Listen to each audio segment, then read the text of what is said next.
2011, more tax will come in, and we can reduce our budget deficits without cutting and burning. Then the Greek crisis came along, and that changed the mentality of the world, and government said, we will cut, we will fire civil servants who are consumers, we will reduce wages, we will increase unemployment, we will destroy confidence. And by the way, I think there's very much the Greeks with the problem here. And if I may say, I'd like to make a joke about the Greeks, which I hope will go down very well here. Because, if I could say, the Greek spending was spent inefficiently. It went to the black economy, it went to the Greek oligarchs, and it did not support the general economic outlook of Greece. And I would say, when it comes to corruption, only the Greeks can make the Italians look like Norwegians. And it's those three nationalities. It makes the Greek and the Italians look very questionable, and it makes the Norwegians look very boring. That's where we stand.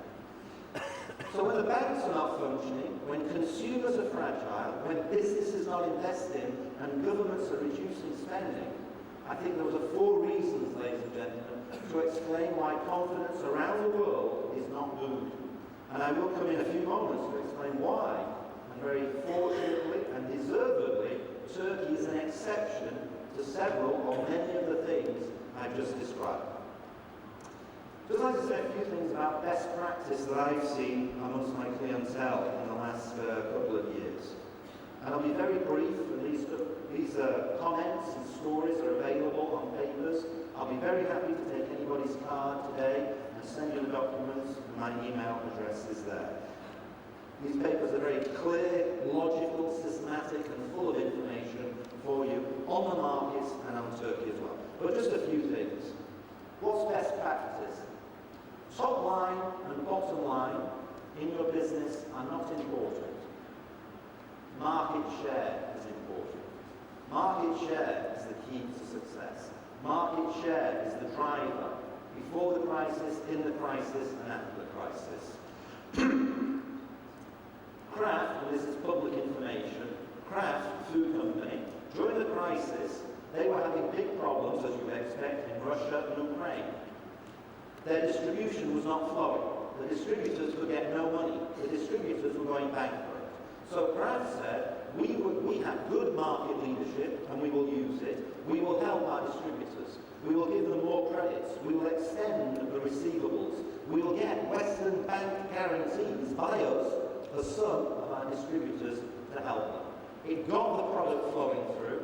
It increased the market share of Kraft, which was already good. One other big consumer company, which is one of my clients, and I will not name them now, locally in Istanbul, in Moscow, in Bucharest, they knew that they should help the distribution. But the global CFO in the United States of America said, you want to give credits and lend money to Turks and Russians and Ukrainians and Romanians? Are you mad? We'll lose all our money. I don't trust them.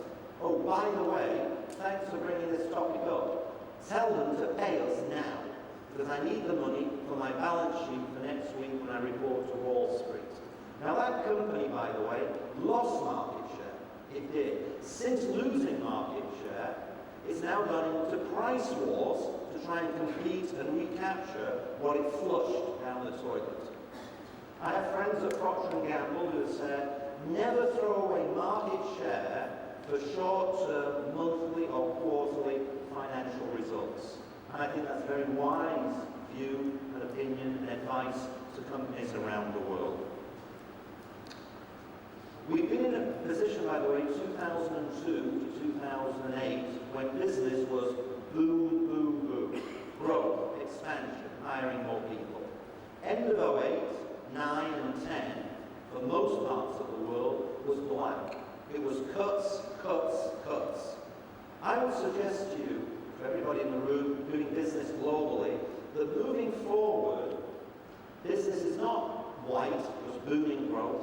It's not black, cutting everything every day. The next 3-5 years for business in the world will be more challenging. It will be more mixed. You won't be growing, by the way. Again, Turkey's a nice exception. In the world, though, you're not growing at 25% top line again, but you might not be crashing 25%. The challenge for business is it's more mixed, it's more grey, it's more hybrid, it's not so clear. And the challenges are productivity, efficiency, and execution. This will be really the key moving forward. Now you can say, but Danny, those are issues we face all the time in business. Yes, they are, but you'll be addressing those issues in a more complex managerial environment. I think business globally, the next 5 years, management inside corporations is going to be more difficult, and explaining the complexities of business to the CEO, to the board, will be more challenging. Another, I think, key issue for all business globally now moving forward, I'm seeing this amongst my clientele. Global inflation is rising. Food inflation is rising. Oil is over $100 a barrel. But we also see operating costs rising. We see that in Istanbul. We certainly see it in Moscow. Real estate, utilities, and salaries for staff are now rising. So you've got general inflation and you've got operating costs rising. The big question for business now, for the next 18 months, 2 years, is how do you pass on price increases to your customers? And when globally, as I've just told you, the customer is quite fragile. Public information, my friends at PepsiCo have said, Danny, most of the stuff we buy is rising at 25% in price, food prices. Most of the stuff we sell is rising at 2 or 3% at the outlets. And that's a challenge for us. Can you go to your customers and consumers and say, look, we need to protect our profit margins, so it's very convenient for me if I can raise my prices 18% to you. Is that okay with you, customer? Oh, you've just lost your job. Well, I'm sorry to hear that. This is the challenge. I think how and when can you raise prices to your customers is a challenge today for businesses, and it will be moving forward. When do companies get out of crisis mode? We've been in a crisis for 2.5, 2 years, and companies have been in that crisis mode. One of my clients is Mart, the US food company, and the managing director for Central Europe has said, at Christmas, this last Christmas, Danny, I gave the staff for the region 2 days extra holiday because I was tired and they were tired. We had a good year in 2010. We survived. It wasn't fantastic, but we survived and we did okay. But we're exhausted as a team. I think there are many companies in the world where the structures, the systems, and the personnel are tired. And how long can you keep running business in crisis mode? And by the way, a point on human resources. How long will your talent in your companies say, you can keep squeezing me down? I'm not sure that's there for the future. In about 7 or 8 minutes now, the clock's wrong, I'm going to talk about Turkey. Turkey is one of the most exciting markets in the world. By the way, I've got many nice things to say about you, so I hope you're going to enjoy the next few minutes. I'm glad I'm not in Paraguay or somewhere. 66% of Central European, Russia, Turkey, Central European growth, 66% of growth last year came from Turkey and Russia. 80% of retail sales in that pan-Central European zone came from Russia, Turkey, and Poland. Turkey is BRIC +1. Brazil, Russia, India, China. Many companies have gone to Brazil and China and India. These are tough and challenging markets. The Eurozone outlook is miserable. The Middle East is changing with higher risk. The world is recognizing and should recognize that Turkey is an island of relative stability, good growth, and something to be drawn into the European Union and to be a strategic partner. I don't think the European Union understands that or wants to understand that. I think actually the United States for once understands the strategic importance and the long-term importance of Turkey. Turkish exports to the Middle East, as you know, may come under pressure in the coming weeks and months. If I have a manufacturing company that is growing at 1% in Germany, which is very common, then in Central Europe they're growing at 3 to 7%, And in Turkey, they're growing at 8 to 18%. The Eurozone is low single-digit growth. Central Europe is single-digit growth, and Turkey is a double-digit growth market for most corporations across most sectors. Turkey, though, I talk about China. China is very hard to make profits. Russia is very good to make profits. It's a premium price market, by the way. Turkey, I would put somewhere in the middle. It's not always easy to make profits in this market. Competition and local competition is challenging. But an important thing you know and I know about Turkey. Up to 4 or 5 years ago, doing business for Western investors, it was a roller coaster market. 1 or 2 years would be great, and then 1 or 2 years would be miserable. What we see now change, and I think this is vitally different and important for Turkey, is we see sustainability. Yet we had the crisis, the world crisis, sure. But for 4 or 5 years now, we are seeing sustainable, solid, predictable growth moving forward. And I think this is very special. I have a big retail client who said, Danny, for 10 years, we made no profits in Turkey. We started making profits 5 years ago. We've made profits for the last 5 years, and we're going to make profits for the next 5 years. I think that's important too. One reason why the country survived quite well is you had your crises before. The banking sector in Turkey has done reasonably well. It's come through, and as I said before, what I think is very interesting for China and for Turkey today, you are facing, and your central bank is facing, the problems of growth. You have credit expansion at 25, 30%. You have the current account. If there's one problem with Turkey, it's the current account and exports. What's different from Turkey is the following. There are many countries in the world that are surviving and picking up. Germany, for example, last year did very well. But Germany did very well on exports. Most of the world today is growing on exports. And that's not sustainable. Not everybody can export to everybody. Some idiot has to import. It's usually the United States of America, by the way. But that's another story. But Turkey is very different, and I think better shape. You have good manufacturing. Your investment numbers rose 20% last year. Record levels. Things are being invested. Industry is growing at 10%. But in addition, Turkey has good household expansion, consumer spending, retail spending. Turkey is probably one of 5 or 10 markets in the whole world where you have good domestic demand, good consumer demand, and a relative balance within the economy. I'd also like to suggest, though, Turkey's GDP growth last year, 8%, 8.1. Obviously this year, the world environment, exports, inflation, which has come down, as you know. I think we all expect it to pick up to about 6% at the end of the year.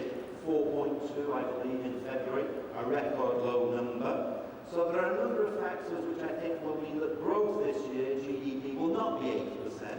That was not sustainable. But Turkey will be sustainable at 4.5, 4.8, 5% this year and next year and moving forward for 2, 3, 4 years. And those numbers are very good indeed. I think what your central bank is doing, you may have your views, is good. When you've got fast growth, with the potential for inflation, a central bank will say, oh my God, inflation, raise interest rates, raise interest rates. And then, of course, you get speculative capital coming in, the lira rises too much, and your exports come under more pressure. And you cannot solve that. The Turkish bank has tried to solve it by reducing, as you know, reducing interest rates. I think it's very bold. I think it should be encouraged. I think it's different. There are some challenges. But they've taken the view, and I agree with it, that inflation is a problem, but it's not the main problem for Turkey today. Our main problem is the current account. Our main problem is hot money coming in. How do we stop it? Lower interest rates, at the same time, ask for higher reserves in the banks to control it. And naturally, the bank has said, we will raise interest rates in the future as inflation picks up. But I think short term, to try and fight speculation in Turkey has been a very good thing indeed. Now obviously, we've seen the lira fall a little bit. Given all this growth and expansion, you would expect the lira to have been rising. In fact, as you know, it's fallen against the euro by about 8-9% in the last 3 or 4 months. In my view, ladies and gentlemen, that's no big deal. The euro has been rising against a lot of currencies, so this impact is not a big deal for Turkey, for the economy. It's a little bit of a problem for my Western clients who are seeing their Turkish profits devalue for them by 8 to 10%. But the central bank is not too worried about what this does for Western investors.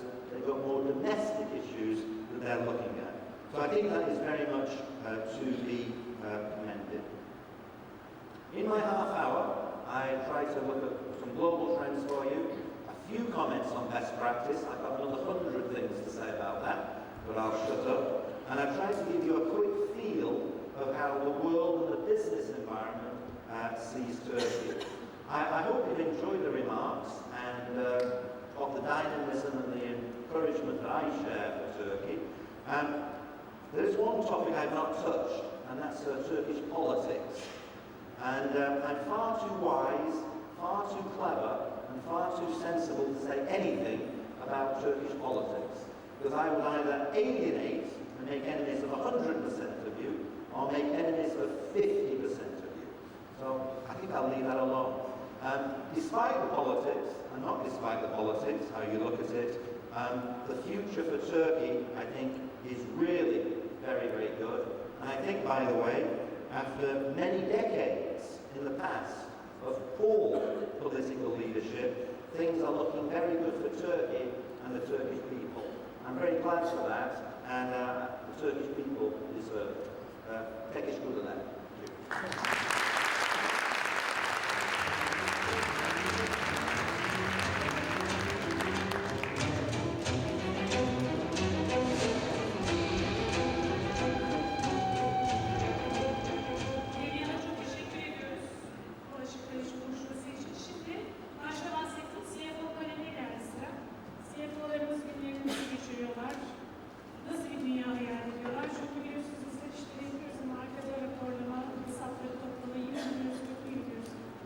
Şehrimizde top-line, bottom-line, Daniel'ın söylediği konuların tamamı onlardan soruluyor.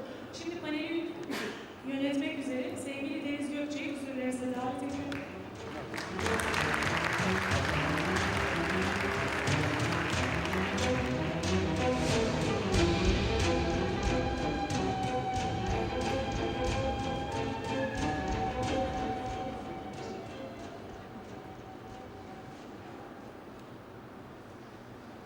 Efendim ben de sizlere Oracle ailesi diyeyim. Merhaba diyorum. Bütün Oracle ailesine.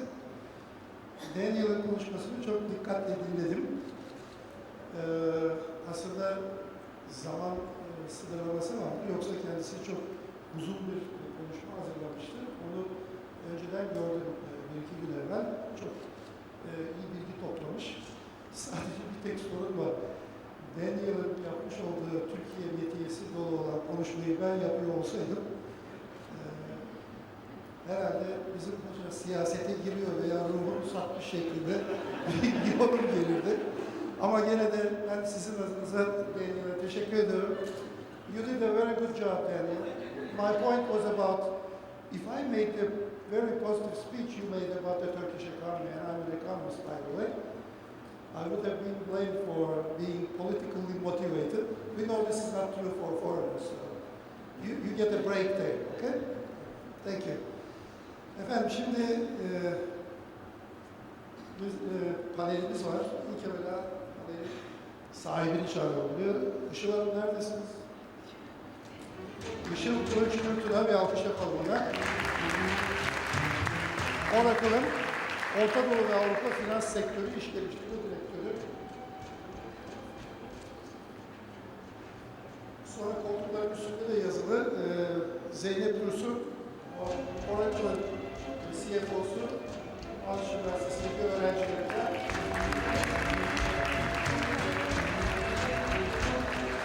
hocasının yanında konuşacağı için çok korkuyor. Korkmaz dedim, bir şey yapmayacağız. Kimseye soru sormayacağız, sadece tanıştıracağız bu kadar. Devgül Hanım çağıralım, Devgül Muzaffer. O da Teknos açıp çok başarılı için teşekkür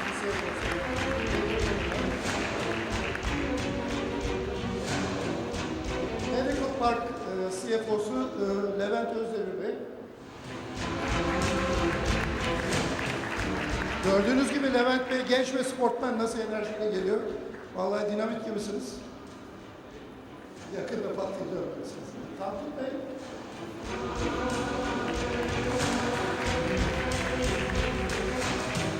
Çok sevdiğim insanlardan biri. Öyle takdir edin. Geç bakalım. Kendisi AEGO'nun CFO'su. Ben de anlatacağım dedi. Bildiğin her şeyi anlatacaksın bizde tabii ki. Evet, başka kimimiz vardı? Eren Bey. Eren Bey, STFA.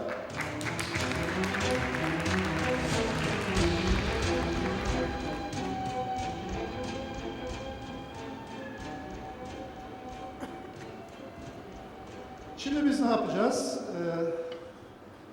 Ben tabii klasik Türkiye tanımıyla ulema tarafından işim, yani işin teorisiyle uğraşıyorum finansın. İktisadın teorisiyle uğraşıyorum. Ama o teori uygulamayla birleşmezse bütün gerçekler, bütün çözümler ortaya çıkmaz ve işte burada size çok geniş bir uygulama içinden gelen insan topluluğu veriyoruz. Onların her birine 5-10 dakika konuşma fırsatı verdik. Onlar daha kısa konuşmak istiyorlar ama biz onları biraz daha uzun konuşmaya yapıyoruz. Ne için konuşacaklar? Efendim, dünyada rekabet artıyor. Bunu herkes biliyor. Dünyada kar baskısı artıyor. Diğer taraftan regülasyon değişiyor, yasal sorumluluklar var, maliyet baskıları var dünyanın her yerinde. Ve bu ortamda da CFO'nun rolü değişiyor.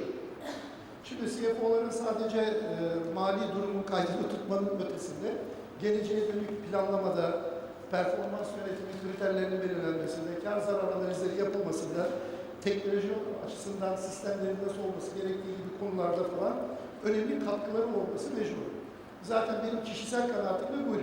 15-20 sene kadar çeşitli kurumlarda yönetim kurulu üyeliği yapmış biri olarak son dönemde başı belaya giren iki grup var şirketlerde. Biri hukukçular, çok işle uğraşmak mecburiyetindeler. Öbürleri de CFO'lar. İşte bu güçlüklere direnen başarılı genç arkadaşlarımız burada. Kendilerine şunu soracağız, onları da anlatacaklar. Madem bu CFO tanımı bir transformasyon geçiriyor, sizin elinizde sihirli bir değnek olsaydı, siz nasıl bir yapı tasarlardınız? Neleri değiştirirdiniz? Sizin düşündüklerinizin bazıları yapılıyor mu şu anda? Mesela Oracle'la işbirliği olan çok arkadaş var burada. Acaba Oracle size bu düşündüklerinizi gerçekleştirmekte katkı yapabilir mi? Tabii ki bu tip şirketlerle, Oracle gibi büyük şirketlerle diğer üretim şirketlerinin işbirliği zaman alan bir şey. Şikayetler vardır, sorunlar vardır ama çözümler de vardır. Onların hepsini anlatın bize. Biz burada gerçekleri herkesin duymasını istiyoruz. Ve tabii ki de önemli olarak kullandıkları teknolojik ürünlerde geleceğe dönük planlama, stratejik bu tür şeylere yönelik sistemlerde ne kadar gelişme oluyor, kendi problemleri nasıl hizmet ediyor, bunları soracağız. İzninizle ben susup oturuyorum. İlk evvela kime atacağız suya? Zeynep, seni mi atacağız? Peki. Oracle'ın CFO'su, eski öğrenci. Kaç senedir Oracle'dasın? 14 senedir. Artık usta sayılır. Buyur, söz senin. Estağfurullah. Teşekkür ederim. Evet, yanımıza taktılar. Hoş geldiniz. Hocamızın da söylediği gibi her şeyin çok hızlı değiştiği bir çağda yaşıyoruz. Teknolojinin yanı sıra artık kültür ve algı da değişiyor. İnsanlar değişiyor, müşterilerimiz değişiyor, tedarikçiler değişiyor. Hatta hükümetler, uluslararası ya da lokal vergi mevzuatları, kanunlar değişiyor. Bu değişimde CFO'ların uzak kalması ya da bizim bunun dışında olmamız düşünülemez. Ben şöyle söyleyeyim, aslında global olarak Oracle CFO'sunun, global CFO'muzun kullandığı, çok sık kullandığı bir örnek var. Bunu da doğadan bir örnek veriyor. Doğada en uzun yaşamayı başaran canlı, en güçlü olan değil, en akıllı olandır diyor.